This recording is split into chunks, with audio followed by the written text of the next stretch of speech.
So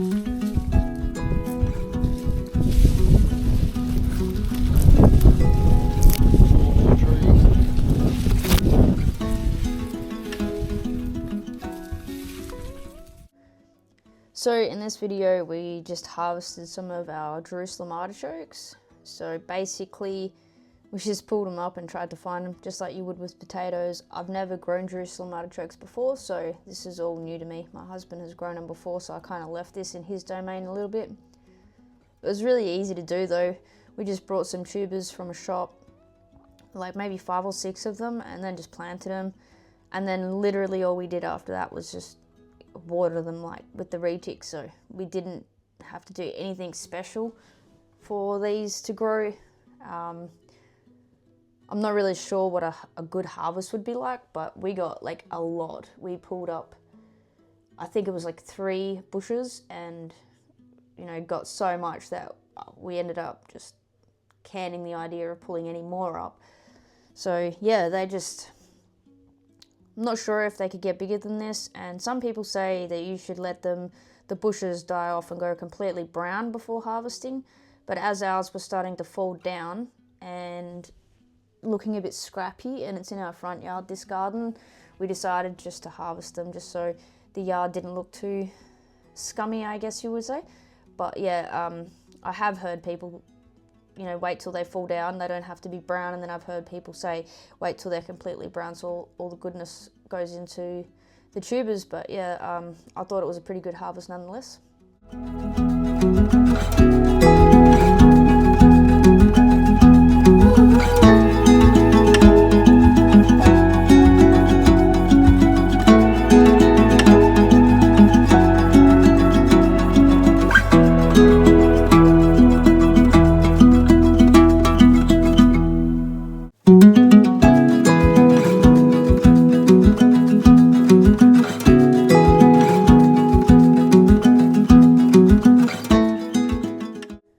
I'm sure I probably left some tubers in the ground. I wasn't extremely thorough when I was searching through for them, but at the same time I'm not really fussed if I've left some in there, because we have harvested so many, plus any that I'll leave in will reshoot for the future. So yeah, wasn't entirely fussed about that. I guess if you're growing them yourself and you really don't want them to grow there again, then you would be a lot more thorough than I was. But yeah, I just casually just got them and got them out. And as you can see by the soil, all I've done here is just mulched the top layer. And we live very close to the beach, so our sand is literally like normally beach sand. And you can see the sand is, or the soil is nice and brown, so all those wood chips have broken down and really given the sand some goodness. So yeah, that's all we did. Like, so it probably only got fertilized from the broken down mulch in the end, to be honest.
So this is what we got out of that harvest, and plus a little bit into a plastic bag as well. And I know these don't store very well, so I was at the point where I was like, geez, we've got a lot here. Like, we can't just keep harvesting them because we can't store them. I've got no more freezer room because of all melons I've frozen. But so what we decided to do was cut the rest of the bushes down, but leave the tubers in the ground. And as we need more, we can harvest them from the ground. They store better, kept in moist soil. So rather than, I think there was another 4 bushes to pull up. So rather than harvest everything, we've just cut them down to basically just the ground. And anytime we need any more tubers from here on out, we can just go out there and pull up the rest just from the base there. And so the yard looks neat, but we're storing our artichokes in the ground. Now, for the ones that we did harvest, there's no way we can eat that many in one sitting. So we got some cocoa peat and just put a thin layer on the bottom of this cardboard box and started putting the artichokes in, and just in between layers, just putting a bit more cocoa peat on until we got to the top, and then we just completely coated. Made sure that none of them were uncovered, and that should help us with storage. I know the tubers I've brought from the shops, they keep theirs in cocoa peat, so I'm hoping this works.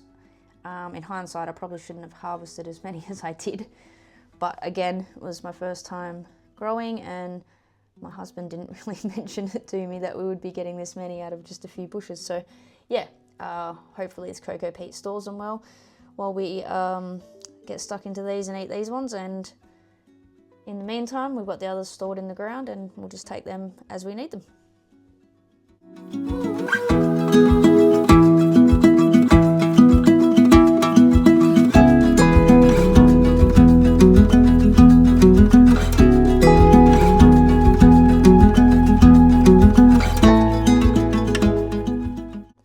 Just got my dog Maxie here, making sure that we're doing the job properly, I think.